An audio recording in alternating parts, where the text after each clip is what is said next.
Thriller, it's a horror show जो आप 5 अप्रैल से अतरंगी OTT पर देख सकते हैं, स्ट्रीम होने वाला है। Atrangi OTT in last 2 year has given some marvellous shows. Parshuram है, लिबास है, अनसुनी है, मतलब ऐसे ऐसे शोज है which has raise the bar. और कंटेंट की अगर हम बात करें तो आई थिंक आज के टाइम में we have so many options, but to get good viewerships, good content, I think people who love content crave for it. And now we have believable है क्योंकि हम लोग को बचपन से वो सिखाया गया है कि अंधेरे में डर लगता है। मैं एक बोर्डिंग स्कूल में पढ़ी हूँ, हिल स्कूल में, तो हमें तो हमेशा वो खौफ रहता था कि डार्क के पीछे कुछ है, जहाँ पे सुसाइड हुआ है वहाँ पे कुछ है, पीपल के पेड़ के नीचे मत जाओ रात को। एग्जैक्टली। तो ये फोकलोर्स जो थे वो इतने बिलीवेबल हो गए हैं कि जब आप देखते हैं वो बिलीवेबिलिटी वो वर्ल्ड में आपको लगता है कि सच है। और आई थिंक राजीव ने काफ़ी अच्छा डिपिक्ट किया है। Quite like the special effects and graphics, काफ़ी अच्छे से एडिट करा गया है, and actors of course have perform so well. So I think ये एक ऐसा जॉनर है। इनफैक्ट मैंने किया था एक शो कहीं किसी रोज़ बहुत साल पहले, और इतना ज़्यादा वो कल्ट हुआ था, मुझे लगा नहीं था कि कभी वो मेरे क्योंकि सास और कहानी को बीट करेगा, बट अगर करा दैट मीन्स बिलीवेबिलिटी है, लोग देखना चाहते हैं। आई थिंक फियर एक ऐसी चीज़ है जिस पे आप कभी भी वर्क कर सकते हो और लोग देखेंगे ही देखेंगे। Vibhu ji, anything you want to share on this? मेरा तो काफ़ी, मैं तो बहुत सुपरस्टिशियस हूँ और इन सब चीज़ों को काफ़ी मानता भी हूँ। और देखा जाए तो हॉरर फिल्म्स जो होती हैं वो, या वेब सीरीज़ जो है वो काफ़ी कम बनती हैं।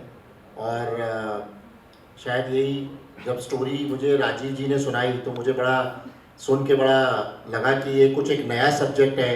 और कलवा जो है ये ऑलरेडी एक नाम है, जो ये एक विश्वास या अंधविश्वास या जो भी आप कहेंगे इसको, तो जब मैंने सुना तो मुझे बड़ा अच्छा लगा ये इस पे। तो उसी पॉइंट ऑफ व्यू से, मुझे स्टोरी के पॉइंट ऑफ व्यू से भी कह लीजिए, और क्योंकि मैंने जैसा बताया तो ये जो निवेता जी ने बोला कि रात में पीपल के पेड़ के नीचे से मत गुजरो, या इस तरीके का जो अंधेरे से डर वाली जो बात है, वो ऑफ कोर्स मुझे लगता है काफ़ी लोग इस पर बिलीव करते हैं, और मैं तो करता ही हूँ। विभू जी, ऑल्सो अनसुनी और बागिन जैसे शोज जो अतरंगी पे इतना अच्छा कर रहे हैं, what do you expect from Kalwa now? ये पहला शो है हमारा हॉरर जो हमने इस पे हम डाल रहे हैं। और नो डाउट काफ़ी हमें अच्छे, अभी जब हम लोगों ने थोड़ा सा सोशल मीडिया पे इसको डाला तो बहुत अच्छा रिस्पांस आया। काफ़ी लोगों को बहुत ही अलग तरीके का एक सब्जेक्ट लिया, जैसे हमने ऑफ कोर्स बागिन और अनसुनी बहुत हट के शो हमने बनाए। तो क्योंकि अतरंगी है तो हम लोग अतरंगी ही करते हैं, तो ये तीसरा अतरंगी है। Quite interesting. निवेदिता जी, आप मुझे कलवा के बारे में थोड़ा और बताइए, कंटेंट एंड कैसे शो की शुरुआत हुई? I think best person to start with is Rajiv, and then I would want Karam and Tanish, and then also Rajeev ji, I want to know the meaning of Kalwa. ये या सिर्फ एक नाम है या इसका कोई मीनिंग भी है?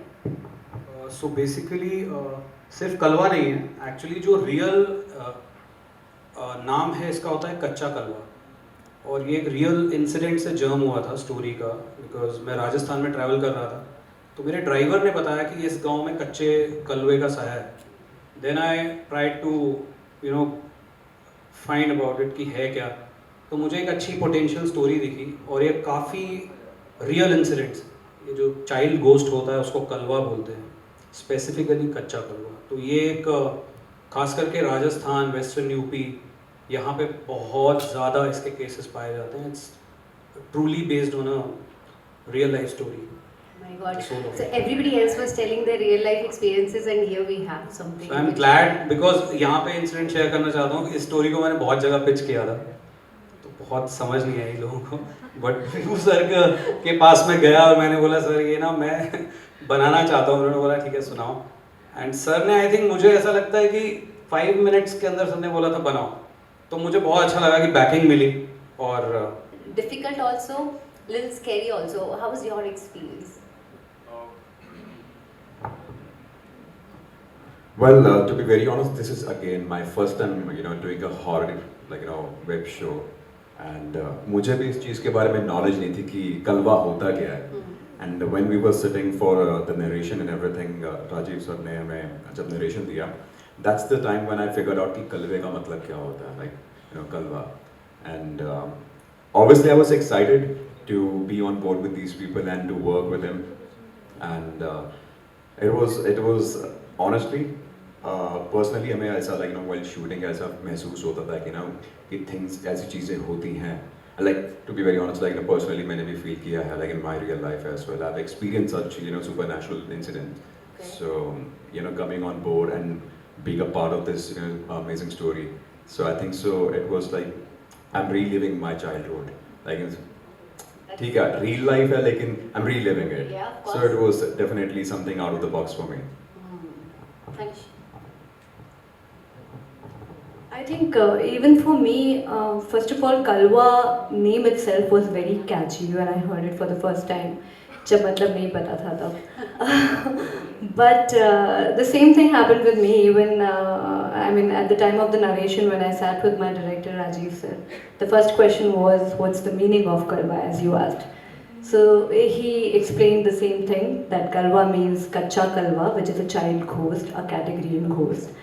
And I think if we talk about supernatural again, I never had any experiences, but as I said, while shooting Kalwa, especially the locations where we were shooting, it was in Lucknow, and the location itself had so many stories to tell. And the people there, they also told us a lot of stories which were real based and which was so true. And I think I could feel the vibe of Kalwa while shooting Kalwa. Yeah. Okay Nivedita ji, मुझे आपसे जानना है कि ऐसी film ऐसे concept में casting कितना important और कितना डिफिकल्ट होता है. इनफैक्ट आप ये सवाल नहीं बोलती तो मेरा सबसे पहले यही बोलना था कि इसमें मैंने सबसे अच्छी चीज़ जो देखी थी ना, वो थी इनकी ensemble कास्ट. होता क्या है कि हम लोग एक दो सीन या कम सीन्स के लिए किसी को भी ले लेते हैं कि कर लेते हैं, बट एक्चुअली बिलीवेबिलिटी उन्हीं से आती है जो इसमें जो तांत्रिक बने हैं, जो वो फेयर इंस्टिल कर रहे हैं कि है कलवा, मतलब they were superb actors.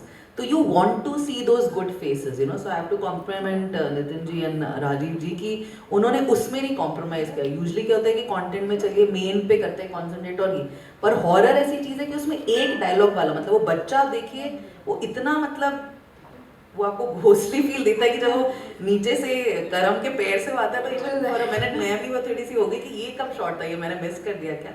So I think the ensemble cast is very very good. I have to compliment you, and casting is very very important because horror is something that if they don't show the fear then there is no fear. हम लोग तो fiction देख रहे हैं ना, हमारे लिए तो ये एक बनावटी कहानी है, तो believability comes on how they are going to depict it. And I think whatever 5-7 people who were there, I think the cast is there, very very good cast. So मुझे तो वो fear था, and like I said execute काफ़ी अच्छा किया था. And thanks to विभू जी, वो काफ़ी अतरंगी कॉन्सेप्ट्स पे बिलीव करके उसको एग्जीक्यूट करते हैं, which is quite commendable. Because जैसे राजीव जी बोल रहे हैं, हम लोग भी जब इस किट्टी के बाहर थे तो हमें भी पता है कि पिचिंग कितनी डिफिकल्ट होती है आइडियाज़ की, और एक आदमी जब हाँ बोल दे तो ऐसा लगता है कि मतलब you feel liberated and then you want to add to it.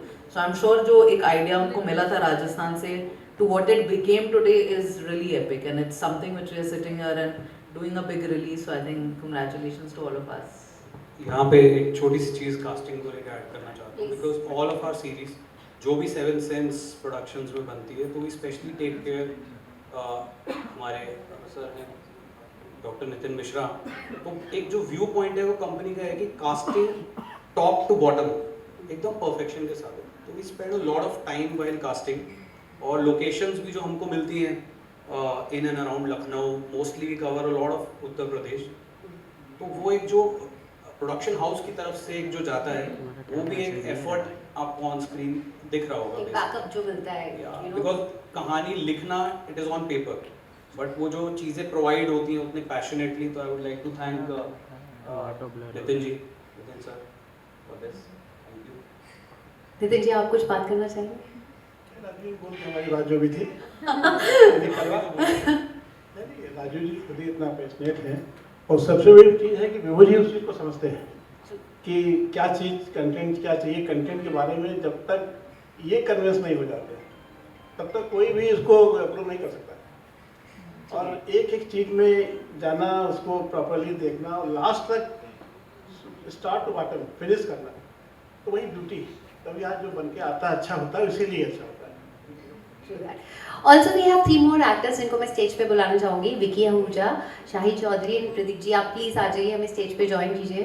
हमने बनाया जिसमें राजीव जी डायरेक्टर भी हैं उसमें, और ऑफ कोर्स कास्ट ये नहीं है बट हाँ कुछ अलग शोज़ हैं इसी कंपनी के साथ हैं, मिश्रा जी के साथ, 7 सेंस प्रोडक्शंस, और इसके अलावा भी कुछ हम लोग अलग तरीके के शोज़ ला रहे हैं और बहुत जल्दी नेक्स्ट मंथ हम लोग का अनाउंसमेंट होगा. काफ़ी कुछ ला रहे हैं और बहुत डिफरेंट है. ये माइक सही कराइए, कौन है? बट ये सुन के थोड़ा अच्छा नहीं लगा कि डायरेक्टर तो वही है और कास्ट दूसरी है. ये थोड़ा डिसअपॉइंटिंग एक्टर्स को वाला. हमेशा फ्रेश ऑडिशंस करने पड़ते हैं. हाँ. एक्टर्स की जब अलग direct- हार्ड वर्किंग. डायरेक्टर वही ले लिया तो कास्ट भी वो रखनी चाहिए थी ना. या तो फिर सारा ही चेंज हो सर जाता. वो फिर टीवी सीरियल बन जाएगा, वेब सीरीज नहीं बनेगी. लेकिन सर अतरंगी का ये तो अच्छा लगता है सुन के और देख के कि नाम भी थोड़ा अतरंगी है और उसमें शोज भी अतरंगी है. ये बात तो बहुत अच्छी है Very nice. और ये इंटरेस्टिंग है. मतलब अब से पहले मैं भी इतना डीपली गया नहीं था कि अतरंगी मतलब इसलिए अतरंगी शो आते हैं आई उसके. थिंक आज प्रेस कॉन्फ्रेंस में ये ऐसे ओपन अप हुआ है, व्हाई अतरंगी हाँ, कंटेंट हाँ. On Atrangi, because he wants that Yes. To be. ये बड़ी इंटरेस्टिंग बात है. Nice. Okay, guys, with this, I want our beloved media persons to ask whatever questions they have.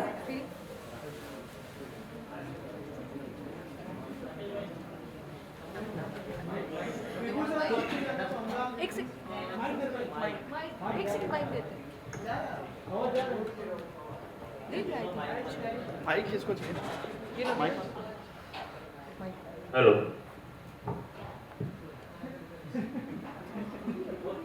Hello Vibhu sir, आपसे जानना चाहूँगा, हम देख रहे हैं कि अतरंगी पर बैक टू बैक जो है अलग अलग जॉनर के शोज आ रहे हैं, रियलिटी शोज हमने देखे. तो सर उसके पीछे क्या थॉट प्रोसेस होता है जब कोई शो आप लोग प्लान करते हो बनाने के लिए, अगर थोड़ा सा उसके बारे में बताएं. और नितिन सर, आपसे जानना चाहूँगा कि किस तरह का डिस्कशन हुआ था ये शो के लिए विभू सर के साथ. तो शो ऑफ कोर्स चैनल है तो कॉमर्शलाइजेशन तो होता ही है, उसके अंदर हर चीज़ को सेट किया जाता है और ये देखा जाता है कि मैक्सिमम ऑडियंस उसके अंदर आए और कंटेंट देखे. क्योंकि अभी क्या है कि ऑडियंस का जो ड्यूरेशन है, उसका जो स्टिकिंग पॉइंट है कह लीजिए, वो भी बहुत कम हो गया है जब से रील्स आई हैं. तो आप जितनी जल्दी ऑडियंस को, और जब तक आप कुछ डिफरेंट टाइप के आप कंटेंट उनको नहीं दिखाएंगे तो ऑडियंस आपके एप्लीकेशन पे या कंटेंट पे टिकेगी नहीं, रुकेगी नहीं. तो इसलिए कंटेंट बहुत सुने जाते हैं हमारे यहाँ. हमारी पूरी टीम, खासतौर से निवेता जी, इस पे काफ़ी वर्किंग करती हैं और फिर 100 चीज़ें सुनने के बाद मेरे पास 10 चीज़ें आती हैं और 10 सुनने के बाद वो 4 ही रह जाती हैं. क्योंकि उसका इतना फिल्टर होता है कि हमको हर चीज़ देखनी पड़ती है कि कॉमर्शियल एंगल से कितना ये आगे चलेगा और कितना डिमांड में आएगा, कितना ये वायरल होगा और कितना लोग इसको सीज़न 2 इसका मांगेंगे. तो कुछ शोज़ ऐसे हैं जिसके हमारे पास डिमांड लिटरली आई है कि हम उसके सीज़न 2 भी लाएं. तो ये एक हमारे लिए बहुत बड़ी अपॉर्चुनिटी है. जैसे आप सारे मीडिया भाई लोग जानते भी हैं कि इस इंडस्ट्री में और ख़ास तौर से OTT प्लेस में सस्टेन करना इवन और उसको आगे तक चलाना, ये बहुत ही एक डिफ़िकल्ट, एक बहुत बड़ी एक मुहिम है और एक बहुत बड़ा टारगेट है जिसको अचीव करना बहुत मुश्किल होता है. तो 24 घंटे में 26 घंटे हमारी टीम को कम पड़ते हैं. हमें लगता है कि रात भी क्यों बनाई गई है, हम और हमें कुछ मिले तो हम कुछ ना कुछ और नया सोचें और कुछ नया डालें. तो उसमें हम लगे रहते हैं कुछ ना कुछ ये नया करने के लिए. नितिन सर, इसका डिस्कशन जब राजू जी ने हमसे किया तो मुझे कुछ नया दिखा कि कलवा और कच्चा कलवा. फिर हमने उसे गूगल पर सर्च किया तो एकदम नया सब्जेक्ट, नई चीज़, नई कहानी जो अभी तक बनी नहीं थी. तो विभू जी सर ने डिस्कस किया कि एक ऐसी कहानी है और अच्छी कहानी है, अच्छा लगता है, कंटेंट अच्छा है जो अभी तक नहीं आया है. तो बाकी तो क्रिएटिव तो विभू जी है ही, वो समझ गए कुछ नई चीज़ है अच्छी. तो फिर नरेशन हुआ, उसके में इनके कुछ इनपुट थे वो दिया आपने और ये बन गई सीरीज. सर विभू सर, और एक चीज़ आपसे जानना चाहूँगा, जो मीम्स कैंपेन्स जो आप लोग चला रहे हो वो बहुत ही इंटरेस्टिंग है। जैसे अनसुनी का हमने देखा था, जिस तरह के मीम्स चलाए गए थे, तो सर वो किसका आइडिया था? अगर उस बारे में कुछ आप बात करना चाहें, अगर वो प्रमोशनल कैंपेन के बारे में। ये मार्केटिंग एक जॉइंट डिस्कशन होता है, मतलब इसमें मैं किसी एक का नहीं बोलूँगा, जॉइंट डिस्कशन होता है और उसमें मल्टीपल चीज़ें आती हैं, तो उसी को देखते हुए हम लोग ये सारी चीज़ें डिसाइड करते हैं कि मीम मार्केटिंग और रील मार्केटिंग करें, क्योंकि गूगल से तो और फेसबुक जो मार्केटिंग होती है वो तो होती है, और क्योंकि मैंने अभी आपको जैसे अभी इससे पहले बताया कि लोग ज़्यादातर स्टिक रील्स पे ज़्यादा है, तो रील्स को देख करके लोग डाइवर्ट होते हैं और अट्रैक्ट होते हैं, तो वो एक बहुत बड़ा एक पॉइंट है ऑफ कोर्स। और मैं ये बात भी कहूँगा कि अभी किसी बहुत बड़े एक चैनल ने इस चीज़ को अडॉप्ट किया है, मैं नाम नहीं लूँगा उसका, कि वो 10 दिन 12 दिन पहले होर्डिंग लग जाती थी, एक बहुत बड़ा OTT चैनल है, और उसकी रिलीजिंग डेट आती थी कि स्ट्रीमिंग ऑन दैट डे या व्हाटएवर। अभी मैंने जस्ट देखा है, अभी एक उन्होंने एक शो अभी रिलीज़ किया है, अब वो स्ट्रीमिंग नाउ में आ गए, क्योंकि हम अपनी जब भी मार्केटिंग करते हैं तो हम सेम डे जिस दिन रिलीज़ करते हैं हम उससे उस कराया भी जस्ट और बिल्कुल सेम पैटर्न पे जैसे हमने किया है, नॉट इवन मी, कई और इंडियन बड़े चैनल्स ने भी स्टार्ट किया है, तो इसका ज़रूर बहुत बड़ा इम्पैक्ट है और इफेक्ट है, और थोड़ा लोग देखते भी हैं, समझते भी हैं क्या फ़र्क पड़ रहा है। राजू सर, मैं आपसे जानना चाहूँगा, आपने स्टोरी लिखी है, मैं ये जानना चाहता हूँ, कैरेक्टर तो आपने चुन लिए, लेकिन इस तरह की जो फिल्म बनती है या वेब सीरीज बनती है, इसमें सबसे ज़्यादा इम्पोर्टेंट साउंड का होता है, साउंड सबसे ज़्यादा इम्पोर्टेंट। क्या कुछ तैयारी है कि किस तरह का कुछ है, कुछ हमें दर्शकों को बताना चाहेंगे?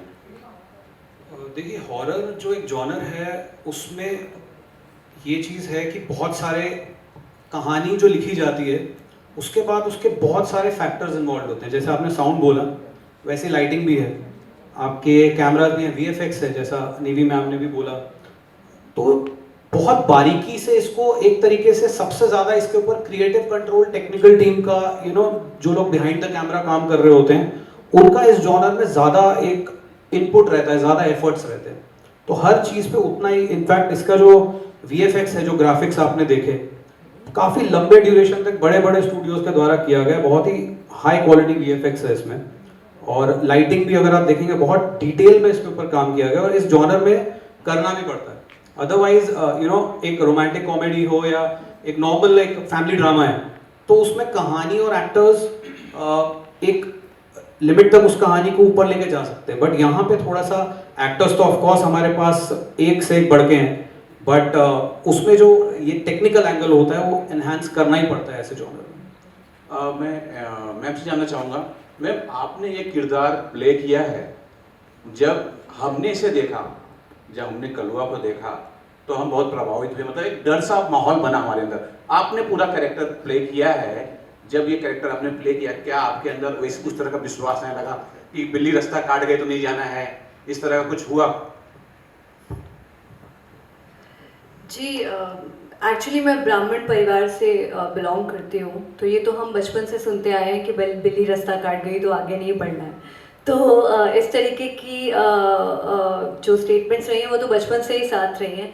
जहाँ तक बात है उसको बिलीव करने की, जी बिल्कुल, जब जैसे कि मैंने कहा, जब मैं कलवा शूट कर रही थी तब मैंने जो एक्सपीरियंस किया है और जो फियर मैंने एक्सपीरियंस किया है, मुझे लगता है कि I started believing it more कि ये होता है। और उसके बाद अब ऐसा होता है कि जब भी मैं किसी शूटिंग के लिए आउटडोर लोकेशन जाती हूँ तो वहाँ की कहानी पहले पूछती हूँ कि यहाँ कोई हॉरर कहानी तो नहीं है, क्योंकि जब हम कलवा शूट कर रहे थे तो बहुत सारी हॉरर कहानियाँ मैं सुन रही थी। और बिल्कुल मुझे लगता है कि वाइब्स पे विश्वास तो हम सभी करते हैं, और अच्छा बुरा उसका सेंस हम सबको ही होता है, वेदर इट्स पॉजिटिव नेगेटिव, कुछ सही हो रहा है या कुछ गलत हो रहा है। और मुझे लगता है जहाँ हॉन्टेड जैसी कोई चीज़ें होती हैं वहाँ ऑटोमेटिकली एक अलग तरीके का वातावरण होता है। जब आप वहाँ एंटर करते हैं तो आपको वो समझ में आता है कि कुछ तो है जो ठीक नहीं है। तो बिल्कुल विश्वास कलवा के बाद तो काफ़ी बड़ा है, और अब कलवा आप सबके सामने आ रही है तो विश्वास बढ़ता ही जा रहा है। करम, आपसे जानना चाहूँगा कि आपने जो है टेलीविज़न में काम किया, OTT में भी काम करो, क्या डिफरेंस महसूस करते हैं एज एन एक्टर? अगर कुछ शेयर करना चाहें आप, और एक्सपीरियंस के बारे में अगर बताएं कलवा। There's a huge difference, huge, I would say, like you cannot even imagine, you cannot even measure it, to be very honest. I think so. I will like to say like all thanks to Rajiv sir and Nitin Bhaiya. Like I'm really thankful to them कि ये opportunity दी उन्होंने मुझे, because you know, you get to see the difference between the television and the web, because you know, as an actor you have a liberty, and on top of that, if your director actually gives you the liberty to do whatsoever you feel like as a character, but you know, within the like you know premises of your character, just do whatever you feel like. So I think so. ये वैसी बात हो जाती है कि शेर के मुंह एक बार खून लग गया तो अब दोबारा उसी की तरफ भागेगा. तो ऐसा है कि एक्टर के लिए होता है कि एक बार वेब कर लिया तो दोबारा वहीं भागेगा वो. So I think so it's another like next level platform for all the actors. Vibhu sir, the way the way OTT platforms are showcasing the women characters in a superior way, और जो women centric subjects पे बनाए जा रहे हैं projects, कितने positive change मानते हैं, खासकर ओटीटी मीडियम कितना बड़ा एक प्लेटफॉर्म मानते हैं. It's giving a boost to the women character. मैं आपका थोड़ा क्वेश्चन दोबारा से एक बार पूछिएगा, थोड़ा और मैं समझ नहीं पाया. वुमेन सेंट्रिक सब्जेक्ट्स और वुमेन एम्पावरमेंट इश्यूज को लेके जो सब्जेक्ट्स पे बनाए जा रहे हैं, वो ओटीटी प्लेटफॉर्म कितना बड़ा बून है, खासकर ऐसे सब्जेक्ट्स पे अगर देखा जाए तो. पॉजिटिव इम्पैक्ट कितना है? हाँ, ऑफ कोर्स है ज़रूर, उस पर लोग देखना चाहते हैं और वुमेन सेंट्रिक पे काफ़ी कुछ चीज़ें बन रही हैं. बट क्योंकि अगर इंडिया की बात करें तो हमारा जो देश है वो थोड़ा सा मेल फिगर को ज़्यादा तवज्जो देता है. अब भी वहीं डाकू हसीना आ जाए तो शायद वो पिक्चर एक बार को कम चले, और वहीं डाकू भीमा सिंह आ जाए तो शायद एक बार को लोग ज़्यादा देखना पसंद करते हैं. तो ये एक थोड़ा सा अभी भी रूढ़िवाद हमारे यहाँ है. तो मैं उसको कहूँगा कि थोड़ा सा उसमें थोड़ा सा इस तरीके का चलता है. लेकिन मैं ज़रूर कहूँगा हमारी जो मित्र हैं एकता जी, उन्होंने अभी एक शो बनाया है ग्रू, जो बहुत अच्छा आपके सामने काम किया. उसमें अगर देखा जाए तो वुमेन सेंट्रिक है. और इससे पहले भी एक हफ्ते पहले 10-15 दिन पहले मैंने सीरीज़ लॉन्च करी है वुमनिया. तो उसमें भी 5 बड़ी एक्ट्रेसेस को ही लेकर के मैंने किया है, and it's doing very well. मेरे पास इवन साउथ अफ्रीका के उसके राइट्स मांगने के भी डिमांड आई है. तो काम भी करता है और लोग अब उससे जागरूक भी हो रहे हैं और लोग उसको देखना भी पसंद करते हैं. I would also request Vicky ji. Experience था इसके पहले, मैंने फिल्म की थी 1920 आई विल रिटर्न्स. उसके अलावा टीवी में भी मैंने कुछ शोज़ किए थे. तो इस सीरीज़ को करते वक्त क्या, जो हमारे डायरेक्टर साहब हैं, राइटर भी हैं, तो मेरे लिए रोल थोड़ा नया था, क्योंकि ये एक्चुअल में एक आदमी है दिल्ली के करोल बाग में, सेठ जी नाम है उसका, जो दिन में चाय बेचता है और रात को उसका इन सब चीज़ों पे पकड़ है. तो मेरे लिए इसमें एक थोड़ा ही नयापन था और इंटरेस्टिंग भी था मेरे लिए थोड़ा सा. तो अच्छा था, मज़ेदार था. मैंने हॉरर किया इसलिए मैं डरता नहीं हूँ, लेकिन शूटिंग के दौरान वहाँ एक कुआं था, मैं और करण सीन कर रहे थे, वहाँ आग लग जाती चारों तरफ हमारे, वहाँ एक कुआं था. तो उस कुएं में मुझे एक बार खौफ हुआ था देख के रात के वक्त, वो मुझे भूला नहीं, अभी भी याद आता है मुझे कभी कभी. तो मैं डरा था एक बार वहाँ पर. तो पर अच्छा था. नहीं विकी जी, मैंने आपकी मूवी देखी थी जब मैं आपसे लखनऊ में मुलाकात हुई थी. तो मैं आपको बहुत अच्छे से वहाँ से मेरे को लगा, मैं जानता नहीं था बाय नेम ऑफ कोर्स. तो मुझे जब मिश्रा जी ने बताया कि विकी जी कर रहे हैं तो मैंने कहा अच्छा चलो मिलाते हैं. आपको याद नहीं होगा, मैं आपसे लखनऊ में मिला था. आपको फर्स्ट टाइम मिला. तो आपकी एक पिक्चर आई थी इमरान हाशमी के साथ, जिसमें आप एक कमरे में ऊपर बंद होते हैं और आप पानी, राज 2 करेक्ट. तो उससे मैं आपके उस रोल से बड़ा प्रभावित था. मैं देखा, मैंने कहा अरे ये है, मैंने कहा वाह, वो भी हॉरर था, शक्ल ही ऐसी है सारी. निवेदिता जी आपसे जानना चाहेंगे, आपने बड़े एक सेकंड सर, बाकी एक्टर्स सभी बोल रहे हैं, सवाल अधूरा है सर, प्लीज. जी बस शक्ल ही ऐसी होगी. आप प्लीज. हाँ, मैंने तांत्रिक का रोल किया है इसमें, बाबा जो है अघोरी. और नितिन सर के साथ काम करना तो मेरा पहले से एक्सपीरियंस रहा है. ये 5वां प्रोजेक्ट है जो उनके साथ मैंने किया है. इससे पहले एक फिल्म थी शूद्र द राइजिंग, फिर दूसरी एक प्रणाम एक मूवी थी, एक और बगावत अभी आने वाली है, फिर कलवा, एक और सीरीज आने वाली है सुर्ख. तो ये 5वां प्रोजेक्ट है मेरा उनके सर के साथ. तो जब मुझे कॉल आया इस कैरेक्टर के लिए कि एक तांत्रिक का कैरेक्टर है नितिन सर ने मुझे ऑफिस में बुलाया और फिर राजीव सर से मिला मैं, तो इन्होंने बताया कि एक series we are planning to making a series Kalwa. तो कलवा नाम सुन के, मैं राजस्थान से हूँ तो मैं तुरंत अवेयर हो गया कि कलवा मतलब कच्चा कलवा, वैसा वाला। क्योंकि राजस्थान में ये जब सर बता रहे थे कि पूरा नाम जो है वो कच्चा कलवा है, मतलब कम एज में किसी बच्चे की अगर डेथ हो जाती है तो उसकी आत्मा जो एक रूप में पैदा होती है उसको कच्चा कलवा कहते हैं। और ऐसी कहानियां मैंने भी सुनी है बचपन में गांव में कि कच्चे कलवे रात को गाय भैंस का दूध पी जाते हैं और बहुत सारी ऐसी अनोइंग चीज़ें करते हैं जो डराने वाली। तो मेरे लिए तो कोई नई बात नहीं थी, टाइटल सुन के मैं समझ गया था कि कच्चा कलवा ये है। बट जब कैरेक्टर के बारे में सुना समझा तो उसमें बहुत ज़्यादा गेटअप था कि पूरे लंबे लंबे बाल, दाढ़ी और काला पीला मुंह करना, ये सब। तो मैं थोड़ा सा उसके लिए सोचा, बट कुछ कहने के लिए था नहीं, नितिन सर को ना कर नहीं सकता था, तो मैंने फाइनली कहा सर मैं करूँगा। और लखनऊ पहुँच गए और कुछ 5-6 दिन की शूटिंग थी मेरी। थोड़ा सा टफ रहा, मुश्किल रहा, क्योंकि नाइट शूट था, गर्मी का टाइम था, बड़े बड़े बाल विग लगा करके और उस गेटअप में पूरा वो काला पीला होकर के काम करना। लेकिन मेरे साथ साथ सभी लोग मेहनत कर रहे थे, तो कभी ऐसा लगा नहीं कि चलो मैं अकेला ही इस तरह से कोई टफ काम कर रहा हूँ। सभी कर रहे हैं कि राजीव सर भी वहाँ लगे हुए हैं, नितिन सर भी रात को पूरी रात जग के बैठे हैं, अपने ये अजय जी का रोल प्ले किया, संजना, ये सब लोगों ने पूरी मेहनत करी और फाइनली अच्छा काम हुआ। हमारी कॉस्ट्यूम डिज़ाइनर थी सीबेल, यहाँ बैठी है वो भी, उसने पूरा लुक डिज़ाइन किया। तो मज़ा आया कैरेक्टर करके। अब बाकी हमने अपना काम किया, मेहनत से अब आपके हाथ में है, इसको लोगों तक पहुँचाएं, जन जन तक और देखें तो लोग लाइक करेंगे। Thank you. मैं भी थोड़ी अपनी तारीफ करना चाहता हूँ। इस टीम के साथ मैंने 4 सीरीज की हैं। ऐसा कहते हैं कि एक्टर को एक चैनल जब कोई रोल देता है तो फिर एक गैप के बाद दूसरे में रिपीट करता है। तो मैंने एक साथ 4 सीरीज की हैं जिसमें नितिन सर और विभू सर का बहुत बड़ा हाथ है। मैं सबके सामने इनको थैंक यू कहना चाहता हूँ कि जब मुझसे कहा गया कि आपको वापस लिया जा रहा है तो मुझे बहुत खुशी हुई अंदर से। Thank you sir. Pradeep ji.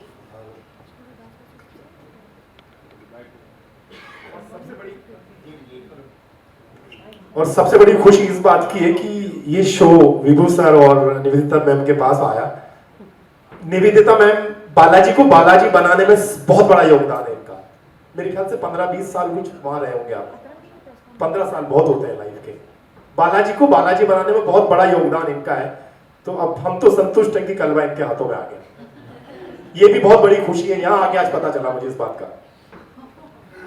Pradeep ji, your experience. Hello, सबसे पहले मैं धन्यवाद दूंगा सर को, नितिन सर को, राजीव सर को, आप सभी को, जो मुझे आपने ये अवसर दिया, यहाँ बुलाया और मुझे ये रोल दिया। ये बहुत ही हालांकि इसको विलन वाला रोल नहीं बोल सकते हैं,